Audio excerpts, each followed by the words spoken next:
สบายดีเนาะสบายดีลูกค้าทุกคนเนาะก็โดนแล้วเนาะบ่ได้มารีวิวเครื่องหรือว่าบ่ได้มาแนะนำเครื่องให้ลูกค้าได้เบิ่งกันเนาะมื้อนี้ก็พอมีเวลาจะมารีวิวรุ่น MC เนาะตัวนี้ MC ตัวนี้ก็เป็นรุ่นที่ออกทำอิฐเลยเนาะแต่ว่าคนก็ยังนิยมหลายที่สุดเนาะรุ่นนี้นะรุ่นนี้ก็ถือว่าใช้ดีใช้คักเนาะรุ่นนี้ อันนี้ก็จะเป็นทางก็จะใช้ทางอะลูเนาะทางอะลูขนาด 0.42 เนาะกดหมุนเด้อตัวนี้วาล์วก็เป็นวาล์วปรับในเนาะส่วนหลายลูกค้าส่วนหลายก็รู้จักแล้วเนาะรุ่นนี้เพราะว่ามันเป็นรุ่นออกทำอิฐเนาะแต่ว่าซุมื้อนี้ก็คือว่าหั่นแหละคนก็ยังนิยมหลายที่สุดวาล์วเซ็ตวาล์วปรับในนี่ก็เป็น2024เนาะอันนี้นะเฉพาะตัววาล์วเด้อ เราก็ใส่เราที่เคเนาะอันนี้เราที่เค12เกี่ยวยาว50 เซนติเมตรเนาะตัวนี้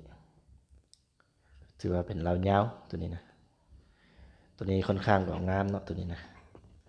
MC P22ไทยนี่ก็พับได้คือกันเนาะไทยพับได้คือกันกล้องก็จะเป็นกล้องรุ่น Discovery เนาะกล้องจะเป็นกล้องรุ่น Discovery ขนาดก็เป็น3-12คูณ42นี่แหละตัวนี้มีไฟในเลนส์เด้อตัวนี้ปั๊มนอกตัวนี้ปั๊มนอกเด้อ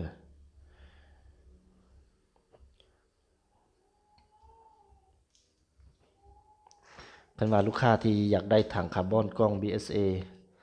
ก็มีประกอบคือกันเนาะมีประกอบคือกันอันนี้จะเป็นตัวล็อกไก่เนาะอันนี้นะจะเฮาสากแล้วบ่ทันยิงก็ล็อกไว้คันว่าเฮาสิยิงก็ปลดแล้วก็ยิงเนาะตัวนี้ใส่โม่ได้เด้อใส่โม่ได้โม่11นัดเนาะตัวนี้ MC 2022ค่อนข้างงามเนาะตัวนี้คนก็ยังนิยมหลายที่สุดแหละคันว่าลูกค้าท่านใดก็กำลังถามหาเนาะก็สามารถติดต่อเข้ามาหาได้เด้อเครื่องนี้พร้อมส่งเนาะ